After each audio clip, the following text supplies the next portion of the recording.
প্রিয় ভাই ও বোন,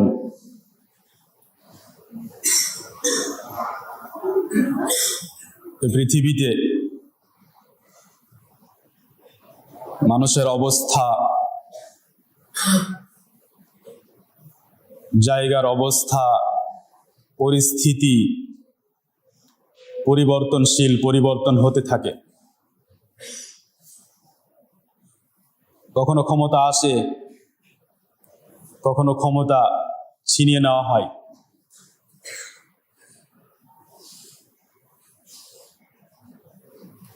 কিন্তু মুসলিম ও মুমিন যেহেতু নিজের ক্ষমতা ও নিজের শক্তি মহান আল্লাহ তাআলার কাছ থেকে তার প্রতি ঈমান হতে অর্জন করে, তাই মুমিন ও মুসলিম কোনো মুহূর্তে, কোনো পরিস্থিতিতেই দুর্বল হয় না, ভেঙে পড়ে না, হীনবল হয় না।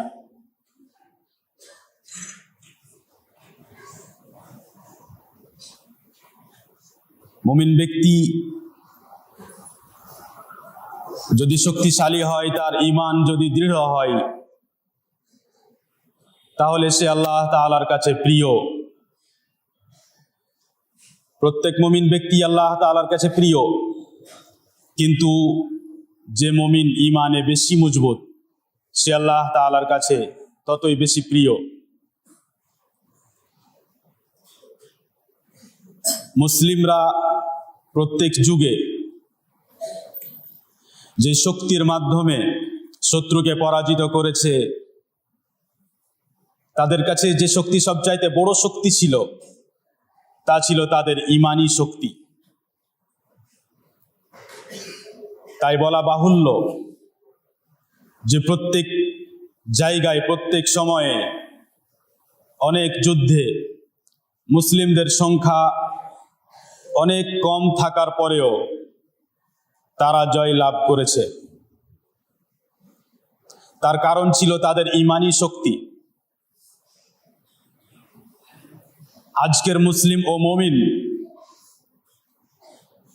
যদি মনে করে যে শুধু পার্থিব শক্তি অর্জন করেই শত্রুকে পরাজিত করা সম্ভব, তাহলে সেই মুমিনের ভাবধারা, সেই মুমিনের চিন্তা সাহাবা ও আম্বিয়ায়ে কেরামের চিন্তার পরিপন্থী।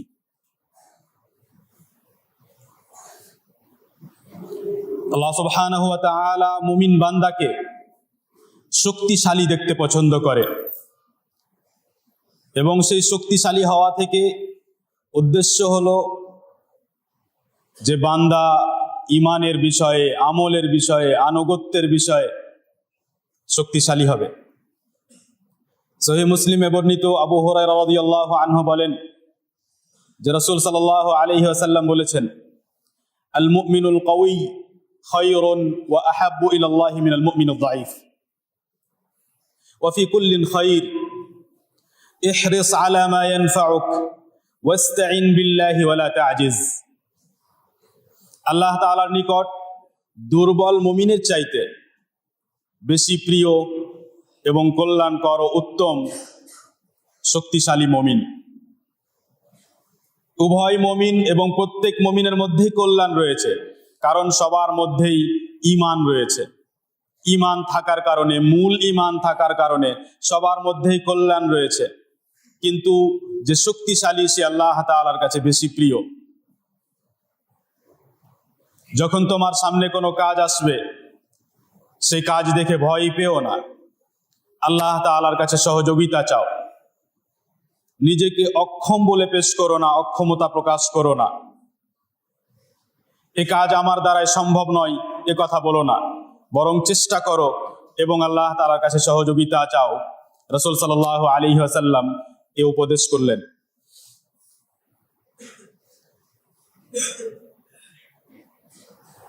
ঈমানের শক্তি সবচাইতে গুরুত্বপূর্ণ। ঈমানের শক্তি আসল শক্তি। সেজন্য কোনো মানুষ শারীরিকভাবে যতই শক্তিশালী হোক না কেন, যতই শক্তিশালী ও লম্বা হোক না কেন, যতই দীর্ঘদেহী হোক না কেন, সে আল্লাহ তাআলার সামনে যখন আসবে তার কোনো মূল্য থাকবে না।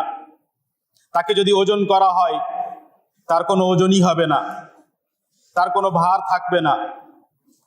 সহিহ বুখারীতে বর্ণিত আবু হুরায়রা রাদিয়াল্লাহু আনহু বলেন যে রাসূল সাল্লাল্লাহু আলাইহি ওয়াসাল্লাম বলেছেন, ইন্নাহু লায়াতির রাজুলুল আযীমুস সামিনু ইয়াওমাল কিয়ামাহ লা ইয়াজিনু ইনদাল্লাহি জানাহা বাউদা। কিয়ামতের দিন আল্লাহ সুবহানাহু ওয়া তাআলার সামনে উপস্থিত হবে হৃষ্টপুষ্ট, মোটা তাজা, বড় বিশালকায় এক মানুষ, কিন্তু আল্লাহ তাআলার কাছে মশা পরিমাণও তার ওজন হবে না, তার এতটুকু মূল্য হবে না।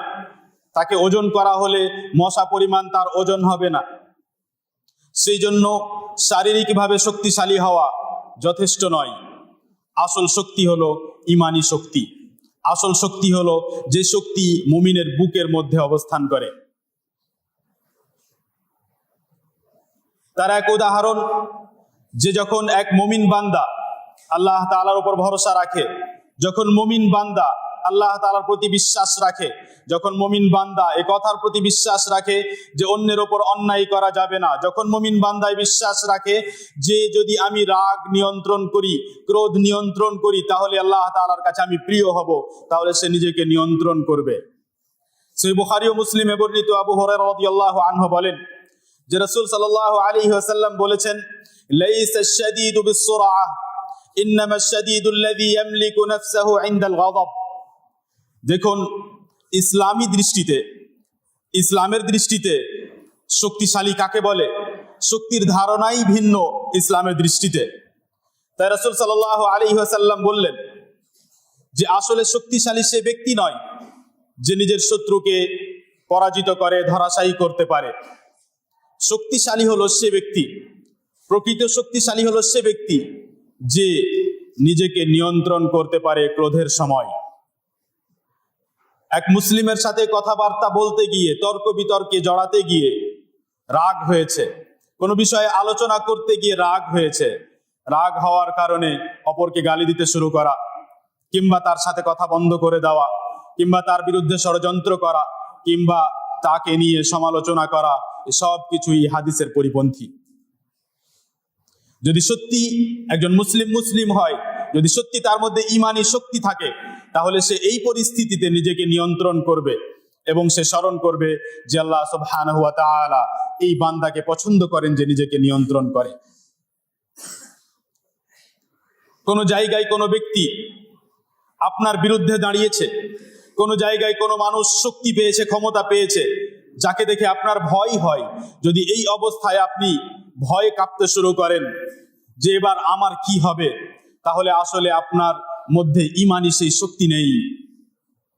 যে কোনো আওয়াজ শুনেই, যে কোনো কথা শুনেই ভয়ে ভীত হওয়া, ভয়ে প্রকম্পিত হওয়া, এ ছিল মুনাফিকদের বৈশিষ্ট্য, এ ছিল মুনাফিকদের অবস্থা। তাদেরকে দেখে মনে হতো কত সুন্দর, আকৃতি দেখে মনে হতো কত ভালো, শরীর স্বাস্থ্য কত হৃষ্টপুষ্ট, কিন্তু তাদের মধ্যে ভয় কাজ করত, বুকের মধ্যে সেই ঈমান না থাকার কারণে সেই শক্তিও ছিল না যে শক্তি সাহাবায়ে কেরামের মধ্যে ছিল। তাই আল্লাহ সুবহানাহু ওয়া তাআলা মুনাফিকদের সম্পর্কে বলেন, ওয়া ইযা রাআইতাহুম তু'জিবুকা আজসামুহুম ওয়া ইন ইয়াকুলু তাসমা' লিকাউলিহিম। আপনি যদি তাদের দিকে তাকান তাহলে তাদের শরীরের গঠন, আকৃতি আপনাকে প্রীতিকর মনে হবে, দেখে খুব সুন্দর সুদর্শন মনে হবে। আর যখন আপনি তাদের কথা শোনেন তখন শুনতে থাকেন, যখন তাদের কথা শোনেন, তাদের কথা শুনতে থাকেন, আপনাকে তাদের কথা ভালো লাগে। কিন্তু তাদের অবস্থা হলো কাআন্নাহুম খুশুবুম মুসান্নাদাহ, দেয়ালে ঠেকা লাগানো, যেমন কোনো খুঁটির মতো, কোনো খুঁটি বা কোনো কাঠকে যেমন দেয়ালে ঠেকা লাগানো থাকে, যার নিজস্ব কোনো শক্তি থাকে না, এই মুনাফিকদের অবস্থা সেই কাঠের মতো, সেই খুঁটির মতো। ইয়াহসাবুনা কুল্লা সাইহাতিন আলাইহিম, যে কোনো আওয়াজকেই তারা নিজেদের বিরুদ্ধে মনে করে। কোথায় কে কি করেছে, কোথায় কে আপনার বিরুদ্ধে দাঁড়িয়েছে, শুধু শুনেই ভয়ে আপনি ভীত হয়ে গেলেন। এই আমাদের অবস্থা সেই ঈমানি শক্তির অভাবে, সেই ঈমানি শক্তি না থাকার কারণে। মানুষ যদি নিজেদের সেই সম্মান ও মর্যাদা, যা সাহাবায়ে কেরামের কাছে ছিল, সে সম্মান ও মর্যাদা যা ইসলামের ছিল, মুসলিমদের ছিল, আমাদের পূর্বপুরুষদের ছিল, যে সম্মান ও মর্যাদার কারণে তারা পুরো বিশ্বে নিজের ক্ষমতা বিস্তার করতে পেরেছিল, সেই সম্মান ও মর্যাদা যদি আবার ফিরিয়ে চায়, তাহলে মানুষকে সেইখানে ফিরে যেতে হবে যেইখান থেকে আসলে শক্তি পাওয়া যায়, এবং তা হলো আল্লাহ তাআলার প্রতি ঈমান।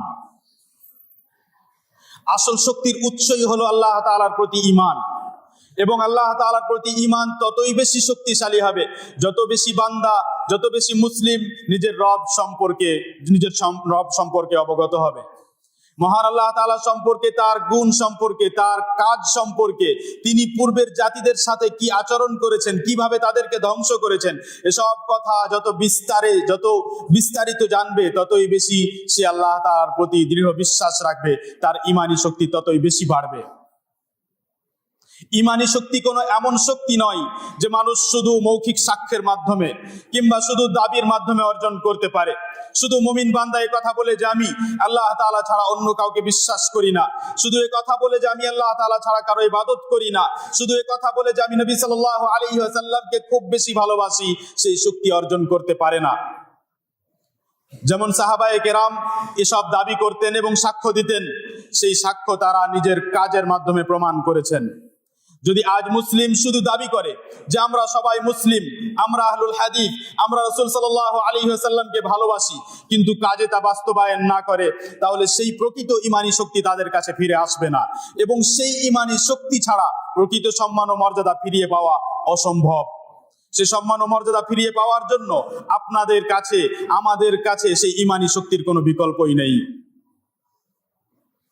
আর সেই জন্যই প্রত্যেক নবীর যদি জীবনী আমরা দেখি, তাহলে সবাই কঠিন পরিস্থিতিতে, বিপদ আপদের সময় তারা সবাই আল্লাহ সুবহানাহু ওয়া তাআলার শরণাপন্ন হয়েছেন। নূহ আলাইহিস সালাতু ওয়াস সালামকে স্মরণ করুন। নূহ আলাইহিস সালাতু ওয়াস সালাম দীর্ঘ সময় ধরে জাতিকে বোঝাতে থেকেছেন, নসিহা করতে থেকেছেন, কিন্তু জাতির মানুষ তার বিরুদ্ধে ষড়যন্ত্র করেছিল। ক্বালা নূহুর রাব্বি ইন্নাহুম আসাউনি واتبعوا من لم يزده ماله وولده إلا خسارا ومكروا مكرا كبارا। এই পরিস্থিতিতে নূহ আলাইহিস সালাতু ওয়াস সালাম মহাপরাক্রমশালী, মহান শক্তিমানের দিকে ফিরে গিয়েছেন এবং তার কাছে শক্তি চেয়েছেন, তার কাছে নিজের অভিযোগ পেশ করেছেন। তাকে বলেছেন, হে আমার রব, এরা সবাই আমাকে অমান্য করেছে, এরা অনুসরণ করেছে এমন একজনের যে মাল সন্তান পেয়ে, সম্পদ পেয়ে, সন্তান সন্ততি পেয়ে শুধু নিজের ক্ষতি করেছে। আমাকে অমান্য করে অন্য এক কাফের তারা অনুসরণ করেছে এবং আমার বিরুদ্ধে তারা বড় সাংঘাতিক ষড়যন্ত্র করেছে। ফাদাআ রাব্বাহু আন্নী মাগলুবুন ফান্তাসির। নূহ আলাইহিস সালাতু ওয়াস সালাম নিজের রবকে আহ্বান করলেন, ডাক দিলেন, দোয়া করলেন, হে আমার রব, আমি অসহায়, তুমি আমার সহযোগিতা করো। হে আমার রব, আমি অসহায়, তুমি বদলা নাও, তুমি বিচার করো। ইব্রাহিম আলাইহিস সালাতু ওয়াস সালাম কে যখন কঠিন পরিস্থিতির সম্মুখীন হতে হয়, ইব্রাহিম আলাইহিস সালাতু ওয়াস সালামের দাওয়াতকে যখন প্রত্যাখ্যান করা হয়, ইব্রাহিম আলাইহিস সালাতু ওয়াস সালাম বলেন, ওয়া আ'তাযিলুকুম ওয়া মা তাদউনা মিন দুনিল্লাহি ওয়া আদউ রাব্বি আসা আল্লা আকুনা বিদুআই রাব্বি শাকিয়্যা।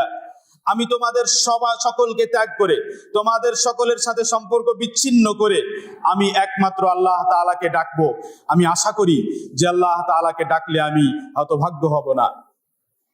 ইব্রাহিম আলাইহিস সালাতু ওয়াস সালাম, ইউনুস আলাইহিস সালাতু ওয়াস সালাম যখন মাছের পেটে ছিলেন, তিনি বলেছিলেন, লা ইলাহা ইল্লা আনত সুবহানাক ইন্নী কুনতু মিনাজ জালিমিন। আল্লাহ সুবহানাহু ওয়া তাআলার একত্ববাদ স্বীকার করে, আল্লাহ তাআলার তাওহীদের কথা প্রকাশ করে, ঘোষণা করে নিজের অন্যায়, নিজের জুলমের কথা আল্লাহ তাআলার সামনে স্বীকার করেছিলেন।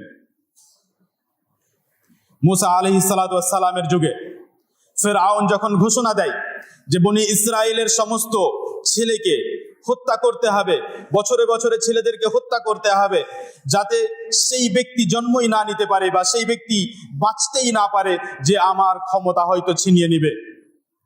সে সময় মুসা আলাইহিস সালাতু ওয়াস সালাম নিজের জাতিকে সম্বোধন করে বলেন, ক্বালা মুসা লিকওমিহি ইসতাঈনু বিল্লাহি ওয়াসবিরু ইন্নাল আরদা লিল্লাহি ইউরিসুহু মান ইয়াশাউ মিন ইবাদিহি ওয়াল আকিবাতু লিল মুত্তাকিন। মুসা আলাইহিস সালাতু ওয়াস সালাম নিজের জাতিকে বললেন, ইস্তাইনু বিল্লাহ, তোমরা আল্লাহ তাআলার কাছে সহায়তা চাও, আল্লাহ তাআলার কাছে সহযোগিতা চাও এবং ধৈর্য ধারণ করো। এই পুরো পৃথিবী একমাত্র আল্লাহ তাআলার। যখন চাইবেন, যাকে চাইবেন, যেই বান্দাকে চাইবেন, আল্লাহ তাআলা এই পৃথিবীর উত্তরসূরি বানাবেন। ওয়াল আকিবাতু লিল মুত্তাকিন, এবং এ কথা মনে রাখো যে পরিণাম, ভালো পরিণাম শুধু মুত্তাকিদের হবে। নবী সাল্লাল্লাহু আলাইহি ওয়াসাল্লাম ও সাহাবায়ে কেরামের পুরো জীবনী আমাদেরকে স্মরণ করায় যে কঠিন পরিস্থিতিতে যখন অন্য কোনো মানুষের শক্তি কিংবা কারো ষড়যন্ত্রের ভয় হবে, কোনো শক্তির ভয় হবে, তখন একমাত্র আল্লাহ তাআলার দিকে ফিরে যেতে হবে। রাসূল সাল্লাল্লাহু আলাইহি ওয়াসাল্লামের জীবন শুরু হয়েছে কষ্টের মাঝে। মক্কার জীবন, মদিনার জীবন, পুরো জীবন কষ্টের মাঝে কেটেছে। কিছু উদাহরণ শোনা যায় যে রাসূল সাল্লাল্লাহু আলাইহি ওয়াসাল্লামকে কিভাবে মক্কায় কষ্ট দেওয়া হতো এবং রাসূল সাল্লাল্লাহু আলাইহি ওয়াসাল্লাম ধৈর্য ধারণ করতেন। উকবা ইবনে আবি মুআইত রাসূল সাল্লাল্লাহু আলাইহি ওয়াসাল্লামের গলায় একটি কাপড় পেঁচিয়ে ধরে তার শ্বাসরোধ করে তাকে হত্যা করার চেষ্টা করে।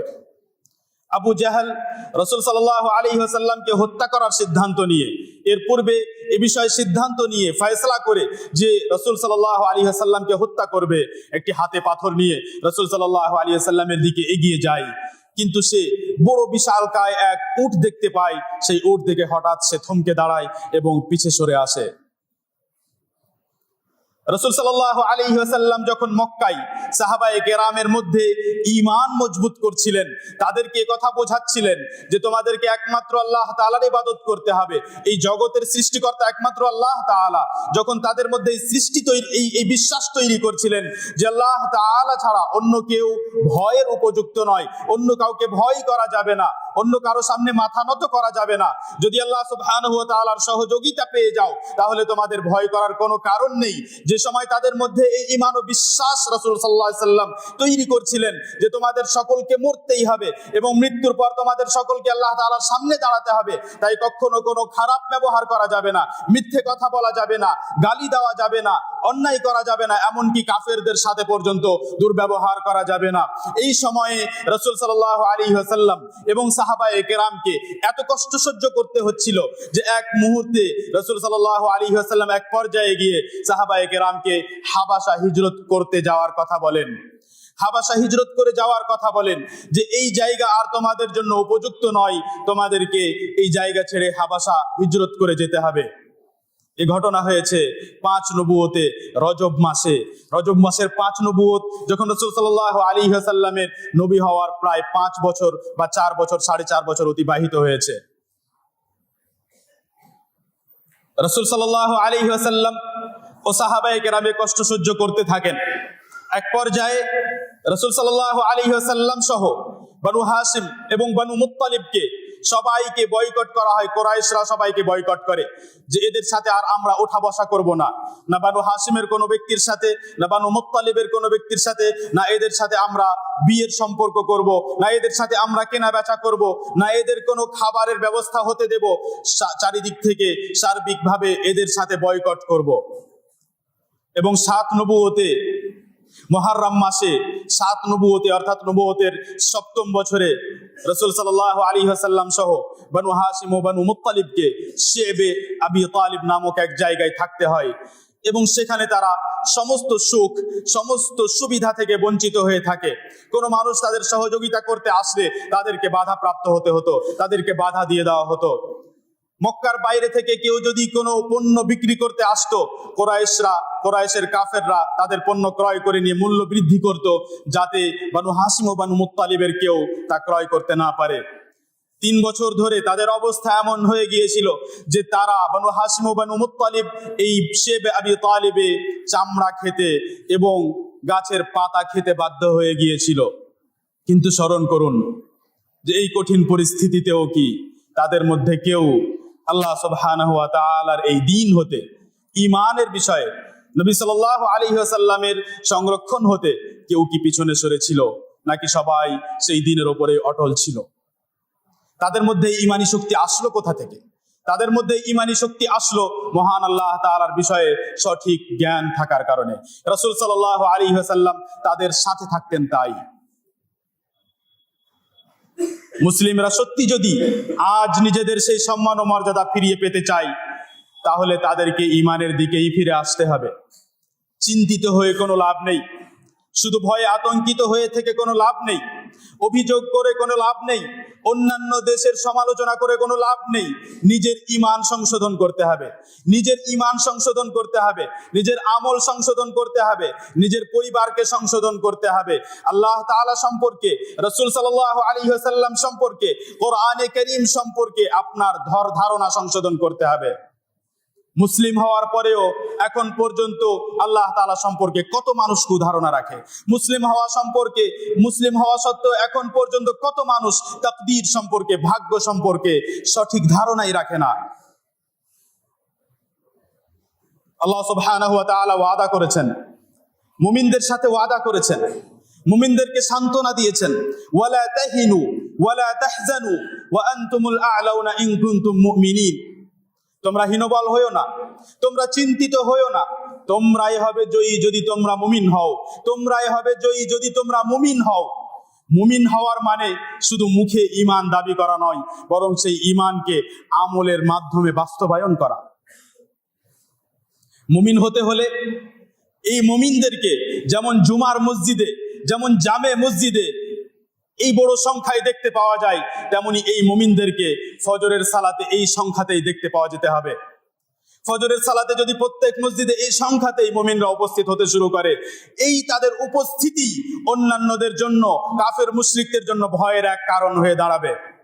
শুধু তাদের এই উপস্থিতি দেখে, যেমন ঈদের সময়, যেমন হজের সময় দৃশ্য দেখতে পাওয়া যায়, যদি এই দৃশ্য প্রত্যেক দিন মসজিদে দেখতে পাওয়া যায় এবং যদি সবাই জানতে পারে যে মুসলিমরা একমাত্র আল্লাহ তাআলাকে ছাড়া অন্য কাউকে ভয় করে না, তাহলে আবার সেই কাফের, সেই অমুসলিমরা আবার মুসলিমদেরকে ভয় করতে শুরু করবে।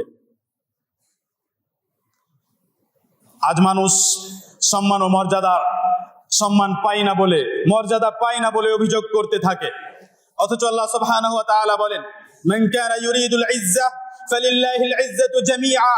সম্মান ও মর্যাদা চাও, সম্মান ও মর্যাদা চাইলে তুমি এই কথা জেনে নাও যে সম্মান ও মর্যাদা আল্লাহ তাআলার অধিকার। সম্মান ও মর্যাদার একমাত্র অধিকারী, একমাত্র মালিক মহান আল্লাহ তাআলা। তুমি সম্মান ও মর্যাদার কারণ পোশাককে বানিয়ে রেখেছো, তুমি সম্মান ও মর্যাদার কারণ ভাষাকে বানিয়েছো, তুমি সম্মান ও মর্যাদার কারণ বিত্ত বৈভবকে বানিয়েছো। এসব কিছু তো আসলে সম্মান মর্যাদার কারণ নয়। সম্মান মর্যাদার কারণ হলো আল্লাহ সুবহানাহু ওয়া তাআলার দিকে ফিরে যাওয়া। নবী সাল্লাল্লাহু আলাইহি ওয়াসাল্লাম সাহাবায়ে কেরামের মধ্যে ঈমানের এমন এক শক্তি তৈরি করেছিলেন যে যুদ্ধের সময় নবী সাল্লাল্লাহু আলাইহি ওয়াসাল্লামকে রক্ষা করার জন্য, তাকে বাঁচানোর জন্য সাহাবায়ে কেরাম যে দৃষ্টান্ত পেশ করেছেন তা অতুলনীয়, তা নজিরবিহীন, তা কোথাও পাওয়া সম্ভব নয়। উহুদের ময়দানে এর কিছু সুন্দর দৃশ্য দেখতে পাওয়া যায়। বুখারী ও মুসলিমে বর্ণিত আনাস রাদিয়াল্লাহু আনহু বলেন, লাম্মা কানা ইয়াউমা উহুদ ইনহাজামা আন-নাস আনিন নবী সাল্লাল্লাহু আলাইহি ওয়াসাল্লাম ওয়া আবু তালিব বাইনা ইয়াদাই নবী সাল্লাল্লাহু আলাইহি ওয়াসাল্লাম ওয়া হুয়া মুজাওয়িবুন আলাইহি বিহাজাফাতিল্লাহ।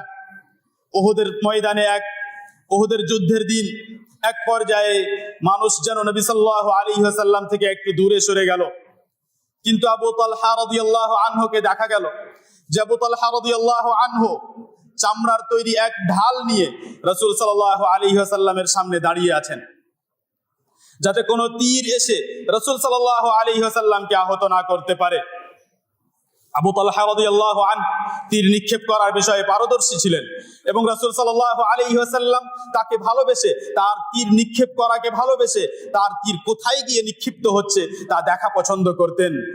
রাসূল সাল্লাল্লাহু আলাইহি ওয়াসাল্লাম উকি মেরে তা দেখার চেষ্টা করতেন এবং আবু তালহা রাদিয়াল্লাহু আনহু বলতেন, বিআবি আনতা ওয়া উম্মি লা তুশরিফ, আমার মাতা পিতা আপনার উপর উৎসর্গ হোক, আপনি উকি মেরে দেখার চেষ্টা করবেন না।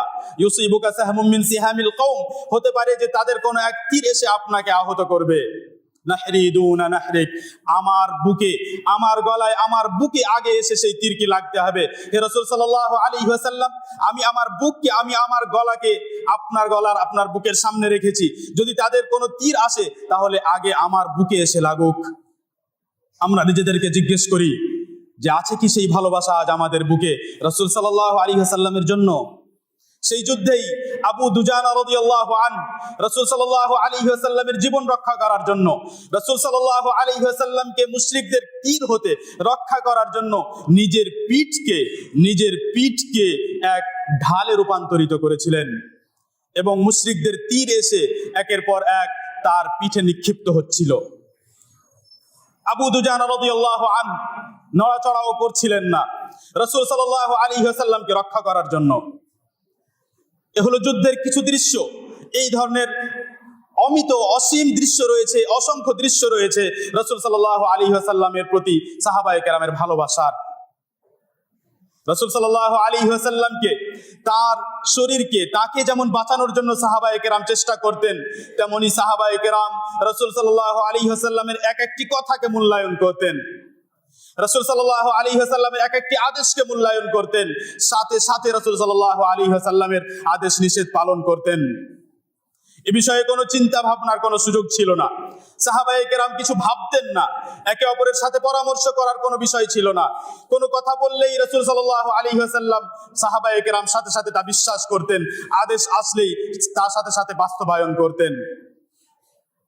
রাসূল সাল্লাল্লাহু আলাইহি ওয়াসাল্লামের মৃত্যুর পর সাহাবায়ে কেরাম সেইভাবেই তার সুন্নাতের সংরক্ষণ করেছেন, তার হাদিসের হেফাজত করেছেন। রাসূল সাল্লাল্লাহু আলাইহি ওয়াসাল্লামের হাদিস বর্ণনা করতে গিয়ে তারা ভয়ে কাঁপতে শুরু করতেন। শুয়ে থেকে হাদিস বর্ণনা করতে গিয়ে উঠে বসে যেতেন যে শুয়ে শুয়ে হাদিস বর্ণনা করা যাবে না। ভয় করতেন যে বর্ণনা করতে গিয়ে ভুল না হয়ে যায়। একটি হাদিসের বিষয়ে সন্দেহ হলে এক স্থান থেকে অন্য স্থান সফর করতেন। মদিনা থেকে শাম, সিরিয়া, মদিনা থেকে মিশর পর্যন্ত সফর করতেন শুধু একটি হাদিসের বিষয়ে নিশ্চিত হওয়ার জন্য, এবং নিশ্চিত হওয়ার পরেই আবার ফিরে আসতেন। যখন মানুষ রাসূল সাল্লাল্লাহু আলাইহি ওয়াসাল্লামের হাদিসের মধ্যে মিথ্যে হাদিস, ভুল হাদিস মিশ্রিত করতে শুরু করলো, সাহাবায়ে কেরাম সতর্ক হয়ে গেলেন। ইবনে আব্বাস রাদিয়াল্লাহু আনহুমা বলেন যে যখন কোনো ব্যক্তি বলতো যে রাসূল সাল্লাল্লাহু আলাইহি ওয়াসাল্লাম বলেছেন আসগাইনা ইলাইহি বিআযানিনা, আমরা সেদিকে কর্ণপাত করতাম, কান দিয়ে তার কথা শুনতাম যে রাসূল সাল্লাল্লাহু আলাইহি ওয়াসাল্লাম কি বলেছেন। কিন্তু যখন মানুষ সেই হাদিসগুলোর মধ্যে ভুল হাদিস মিশ্রিত করলো, মিথ্যা মিশ্রিত করলো, তখন আমরা খুব বাছাই করে, খুব সতর্কতার সাথে রাসূল সাল্লাল্লাহু আলাইহি ওয়াসাল্লামের হাদিস গ্রহণ করি। একথা ইবনে আব্বাস রাদিয়াল্লাহু আনহুমা বলেন, অর্থাৎ সে সময়ে সাহাবায়ে কেরাম জীবিত ছিল। তাহলে আজ যদি আমরা রাসূল সাল্লাল্লাহু আলাইহি ওয়াসাল্লামের হাদিসকে ভালোবাসি, সুন্নাতকে ভালোবাসি, তাহলে সেই হাদিস গ্রহণ করার সময়, সেই সুন্নাত গ্রহণ করার সময় আমাদেরকে আজ কত বেশি সতর্ক থাকতে হবে।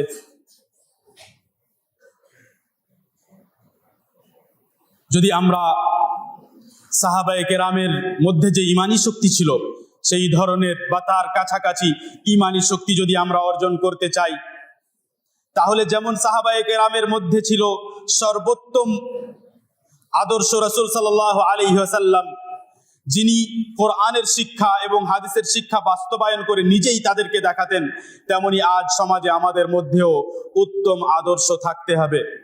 রাসূল সাল্লাল্লাহু আলাইহি ওয়াসাল্লাম শ্রেষ্ঠত্বের সর্বোচ্চ চূড়ায় অবস্থান করতেন। তার চাইতে উচ্চ, তার চাইতে উত্তম আদর্শ কল্পনা করাও সম্ভব নয়। আজ সমাজে যদি আমরা মানুষদের মাঝে তাদের মানুষের বুকে সেই ঈমানী শক্তি ফিরিয়ে দিতে চাই, তাহলে যেমন তাদের মাঝে ঈমানের আলোচনা, আল্লাহ তাআলার কথা, আল্লাহ তাআলার গুণ, আল্লাহ তাআলার প্রতি বিশ্বাসের কথা যেমন তাদেরকে শোনাতে হবে, তেমনি তাদেরকে সে কথা বাস্তবায়ন করে দেখাতে হবে। যেমন তাদেরকে সালাতের ফজিলত ও গুরুত্ব বোঝাতে হবে, তেমনি সেই সালাত নিজে পড়ে এবং সেই সালাতের বিষয়ে নিজে কত গুরুত্ব দেই সেই কথা তাদেরকে করে দেখাতে হবে, যাতে তারা আদর্শ দেখতে পাই যে ব্যক্তি বলে সে আসলেই সালাতের প্রতি গুরুত্ব দেয়। রাসূল সাল্লাল্লাহু আলাইহি ওয়াসাল্লাম ছিলেন উত্তম আদর্শ, তাই সমাজে আজ আমাদের মধ্যেও উত্তম আদর্শ থাকতে হবে এবং আমাদেরকে পরবর্তী প্রজন্মকে উত্তম আদর্শবান করে তুলতে হবে, যাতে এইভাবে রাসূল সাল্লাল্লাহু আলাইহি ওয়াসাল্লামের আদর্শ পরবর্তী প্রজন্মের কাছে, তার পরের প্রজন্মের কাছে পৌঁছাতে থাকে। সাহাবায়ে কেরামের মধ্যে যে ঈমানী শক্তি ছিল, সেই ঈমানী শক্তির আরো একটি কারণ, যাকে তৃতীয় কারণ বলা যেতে পারে, সেই কারণ ছিল আখিরাতের প্রতি দৃঢ় বিশ্বাস। সেই জন্য সে সমস্ত সূরাগুলো অধ্যয়ন করলে, যে এই সূরাগুলো মক্কায় অবতীর্ণ হয়েছে, আপনি লক্ষ্য করবেন যে সেখানে আখিরাতের কথা আলোচনা করা হয়েছে, বেশি বেশি কিয়ামতের কথা আলোচনা করা হয়েছে, পুনরুত্থানের কথা আলোচনা করা হয়েছে। তোমাদেরকে মরতে হবে, আবার তোমাদেরকে পুনরায় জীবিত করা হবে, এই বিশ্বাস তাদের মধ্যে এমন ভাবে তাদের বুকের মধ্যে গেঁথে বসিয়ে দেওয়া হয়েছে যে তারা এই বিশ্বাসের ব্যাপারে কোনো ধরনের কোনো সন্দেহ রাখতো না, এবং কখনো এই বিষয়ে হয়তো সেইভাবে গাফেল হতো না যেভাবে আজ মানুষ গাফেল হয়ে আছে। আখিরাতের প্রতি বিশ্বাস থাকলে মানুষ কখনো আল্লাহ সুবহানাহু ওয়া তাআলার ব্যাপারে কুধারণা করবে না। আখিরাতের প্রতি বিশ্বাস থাকলে মানুষ কখনো দ্বীনি শিক্ষাকে তুচ্ছ বা হেয় জ্ঞান করবে না। আখিরাতের প্রতি বিশ্বাস থাকলে মানুষ অন্য মানুষের উপর অন্যায় করার পূর্বে তাকে কোনো কটূক্তি, তার ব্যাপারে কোনো কটূক্তি করার পূর্বে, তার প্রতি অহংকার দেখানোর পূর্বে হাজার বার ভাববে যে আমাকে মহান আল্লাহ তাআলার সামনে উপস্থিত হতে হবে। আজ মুসলিম উম্মাহ যদি চাই যে আমরা সেই ঈমানি শক্তি আবার ফিরিয়ে পাই, তাহলে তাদেরকে আবার নতুন করে আখিরাত সম্পর্কে পড়তে হবে, আবার নতুন করে আখিরাত সম্পর্কে বারবার শুনতে হবে, এবং সেই আখিরাতের কথাগুলো নিয়ে বারবার ভাবতে হবে, যাতে সেই বিশ্বাস, আখিরাতের বিশ্বাস যেন সব সময় প্রত্যেক মুহূর্তে তার মস্তিষ্কের মধ্যে থাকে। যদি আমরা সেই ঈমানি শক্তি ফিরিয়ে পেতে চাই, তাহলে স্মরণ করুন যে কোরআনের মধ্যে যখন আমরা কোনো ধরনের কষ্ট পাই, তো সেই কষ্টের সান্ত্বনা কোরআনের মধ্যে রয়েছে। আল্লাহ সুবহানাহু ওয়া তাআলা মুহাম্মদ সাল্লাল্লাহু আলাইহি ওয়াসাল্লাম সহ পূর্বের নবীদেরকে বিভিন্ন ভঙ্গিমায় সান্ত্বনা দিতে থেকেছেন, কোরআনের মধ্যে সান্ত্বনা দিয়েছেন, এবং কোরআনের মধ্যে বর্ণনা করেছেন যে কিভাবে মুমিনদেরকে, কিভাবে নবীগণকে যন্ত্রণা দেওয়া হয়েছে, তাদের বিরুদ্ধে ষড়যন্ত্র করা হয়েছে, শত্রুরা কিভাবে ভালো কথাকে প্রত্যাখ্যান করত এবং তাদের পরিণাম কি হয়েছিল। যদি আজ এক মুসলিম ব্যক্তির সম্পর্ক সেই কোরআনের আয়াতের সাথে না থাকে, যদি আজ এক মুসলিম ব্যক্তির সম্পর্ক সেই কথাগুলোর সাথে না থাকে যার মাধ্যমে সে আসলে সান্ত্বনা পেত, যার মাধ্যমে সে আসলে নিজেকে সম্মানিত, নিজেকে শক্তিশালী মনে করতে পারত, যার মাধ্যমে সে আসলে আল্লাহ তাআলার কাছ থেকে সে সান্ত্বনা পেত, যদি আজ সেই মুসলিম ব্যক্তির সেই কোরআনের আয়াতের সাথে সম্পর্ক না থাকে, তাহলে সে কোথা থেকে নিজের মধ্যে সেই শক্তি জোগাড় করবে? কোথা থেকে নিয়ে আসবে নিজের মধ্যে সেই শক্তি? শরীরকে আপনি যতই শক্তিশালী করে নিন না কেন, আপনি নিজেকে যতই অহংকারী বানিয়ে নিন না কেন, আপনার মধ্যে সেই শক্তি আসা অসম্ভব যে শক্তি আসলে কোরআনের মধ্যে হতে আসে। উলামায়ে কেরাম কোরআনকে উচ্চ স্বরে পড়ার অনুমতি দেন, উচ্চ স্বরে পড়ার প্রতি উৎসাহিত করেন, কোরআনে কারীমকে উচ্চ স্বরে পড়ার প্রতি উৎসাহিত করেন যে কোরআন উচ্চ স্বরে পড়ুন। উচ্চ স্বরে পড়লে যে কোরআনের মধ্যে যেই বার্তা, যে মেসেজ দেওয়া হয়েছে, যেই কথা সেই আয়াতের মধ্যে আলোচনা করা হয়েছে, সেই আয়াতের সেই কথা আপনার হৃদয়কে আলোড়িত করবে। সেই কথা যখন আপনার কানে প্রবেশ করবে, আপনার হৃদয় প্রভাবিত হবে। কিন্তু তার জন্য প্রয়োজন হবে যে আমরা যেন সেই কোরআনের আয়াতকে বুঝি। আমাদের কাছে এতটা সময় অবশ্যই থাকতে হবে যে আমরা মাঝে মাঝে হলেও কোরআনের আয়াতকে বোঝার চেষ্টা করি। মহান আল্লাহ তাআলার কথা, মহান আল্লাহ তাআলা নিজের কথা আমাদের কাছে প্রেরণ করেছেন, এবং সেই কথা না বুঝেই আপনি পৃথিবী ত্যাগ করে চলে যান। কেমন মুসলিম আপনি?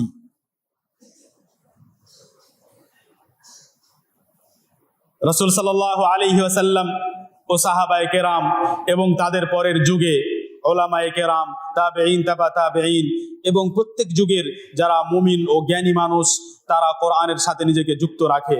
আমরাও নিজেদেরকে কোরআনের সাথে যুক্ত করি, যাতে কোরআনের কাছ থেকে আমরা সেই ঈমানি শক্তি পেতে পারি। আল্লাহ তাআলা আমাদেরকে তৌফিক দান করুন।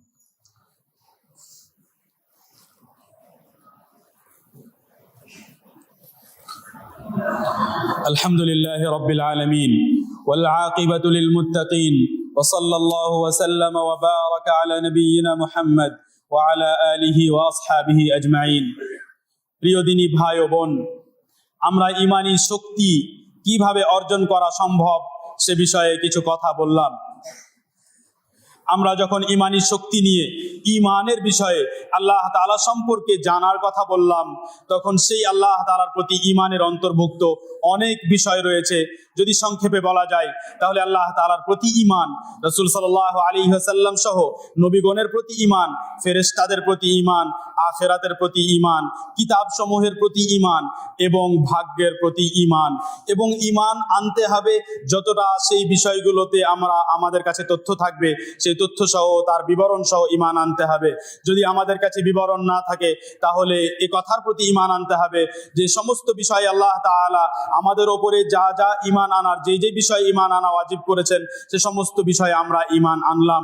এবং এই কথাগুলো, ঈমানের এই স্তম্ভগুলো সম্পর্কে আমাদেরকে বিস্তারিত জানতে থাকতে হবে। সম্মানিত উপস্থিতি, আজ মুসলিম সমাজে মুসলিম এক মুমিন ব্যক্তির মধ্যে সেই ঈমানি শক্তি না থাকার কারণে, ঈমানের দুর্বলতার কারণে মুসলিম সমাজের অবস্থা হলো যে এই সমাজ হতে মানুষের মধ্য হতে লজ্জাশীলতা শেষ হচ্ছে। না আল্লাহ তাআলার সামনে লজ্জাশীলতা, না আল্লাহ তাআলার বান্দাদের সামনে লজ্জাশীলতা। এবং যেমন লজ্জা শেষ হয়েছে তেমনি অন্যান্যদের বুকের মধ্যে হতে, অমুসলিমদের বুকের মধ্যে হতে মুসলিমদের ভয়ও শেষ হয়ে গেছে। এক সময় ছিল যখন সাহাবায়ে কেরামকে ছেঁড়া কাপড়ে, জীর্ণ শীর্ণ কাপড়ে দেখেও মুসলিমরা ভয় করত। কাদেসিয়ার সময় ওমর রাদিয়াল্লাহু আনহুর খিলাফতে রবিঈ ইবনে আমির রাদিয়াল্লাহু আন একটি বল্লম নিয়ে রুস্তমের সামনে হেঁটে যাচ্ছেন এবং হেঁটে যাচ্ছেন সেই সময় তার বল্লমের আঘাতে, তার বল্লমের কারণে সেই তাদের কার্পেট ছিঁড়ে যাচ্ছে এবং আশেপাশের মানুষ বসে তাকে দেখে বলছে যে দেখো এই ব্যক্তির পোশাক, দেখো এই ব্যক্তির অবস্থা দেখো, আমরা এই ব্যক্তির কথা শুনবো কেন? কিন্তু রবিঈ ইবনে আমির রাদিয়াল্লাহু আন এসব কিছুর পরোয়াই করেন না এবং তাদের সামনে সম্মানের সাথে, মর্যাদার সাথে ইসলাম নিজের মধ্যে আছে, আমাদের কাছে ঈমানের সম্পদ আছে, এই কথা স্মরণ করে তাদের সামনে কোনো ধরনের কোনো ভয় প্রকাশ করেন না এবং শক্তির সাথে, পুরো শক্তির সাথে, সম্মানের সাথে তাদের সামনে কথা বলে ফিরে আসেন এবং তাদেরকে বলে আসেন যে হয় তোমরা ইসলাম গ্রহণ করবে, না হয় তোমরা কর প্রদান করবে, কর দেবে, ট্যাক্স আদায় করবে, আর না হয় তোমাদের সাথে যুদ্ধ করা হবে। এই শক্তি, এই ঈমানি শক্তি ছিল তাদের মধ্যে, কারণ সেই ঈমান ছিল দৃঢ়, কারণ আমল ছিল ঠিক, কারণ শিরক ও বিদআত থেকে মুক্ত ছিল তাদের আমল, কবিরা গুনাহ থেকে বাঁচার চেষ্টা করত তারা এবং গুনাহ হলে তারা মহান আল্লাহ তাআলার দিকে ফিরে যেত।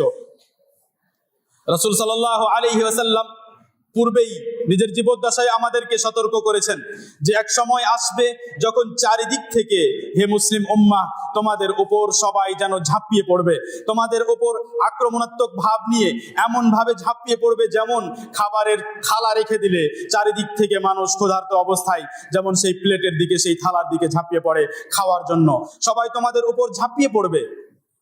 কিন্তু তখন তোমাদের সংখ্যা কম হবে না। ওয়ালাকিন্নাকুম গুসাউন কাগুসাইস সাইল, কিন্তু তোমরা এত দুর্বল হবে যেমন পানির ওপরে ভাসমান, পানির ওপরে ভেসে থাকা খড়কুটো। পানির উপরে খড়কুটোর কোনো অস্তিত্বই থাকে না, তার কোনো মূল্যই থাকে না, তার কোনো শক্তিই নেই। তেমনি তোমাদের সংখ্যা হবে অনেক, কিন্তু তোমাদের শক্তিই থাকবে না, তোমাদের মধ্যে ঈমানি শক্তি থাকবে না। ঈমানি শক্তি না থাকার কারণ হবে যে তোমরা ঈমান থেকে, তাওহীদ থেকে দূরে সরে থাকবে এবং তোমরা রাসূল সাল্লাল্লাহু আলাইহি ওয়াসাল্লামের সুন্নাত থেকে দূরে সরে থাকবে। আজ আল্লাহ সুবহানাহু ওয়া তাআলার প্রতি সেই প্রকৃত বিশ্বাস না থাকার কারণে তাওয়াক্কুল ও ভরসার মধ্যে কমতি এসেছে। সেই কারণে ঈমানের ঘাটতির কারণে তাওয়াক্কুলের মধ্যে ঘাটতি এসেছে। মানুষ কোনো জায়গায় কাজ করতে গিয়ে আল্লাহ সুবহানাহু ওয়া তাআলাকে ভয় না করে সেই মাধ্যমকে ভয় করে, যেই মাধ্যমে তার কাছে রুজি আসে। সে মনে করে যে এই মাধ্যম চলে গেলে আমি কোথা থেকে রুজি অর্জন করব। সেই মাধ্যমের বিষয়ে ভয় করে সে হক কথা বলতে চায় না। রাসূল সাল্লাল্লাহু আলাইহি ওয়াসাল্লামের সুন্নাতের বিরোধিতা করতে পারে, কিন্তু আল্লাহ তাআলাকে ভয় করে না, মানুষকে ভয় করে।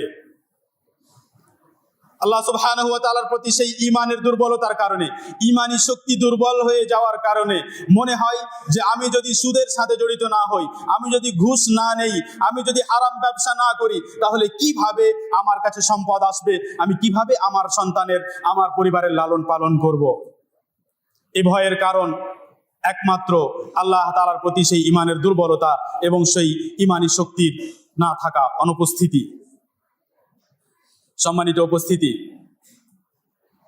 রাসূল সাল্লাল্লাহু আলাইহি ওয়াসাল্লাম মুমিন সম্পর্কে বলেন যে মুমিন ব্যক্তি এর মধ্যে গয়রত থাকে, আত্মমর্যাদা বোধ থাকে।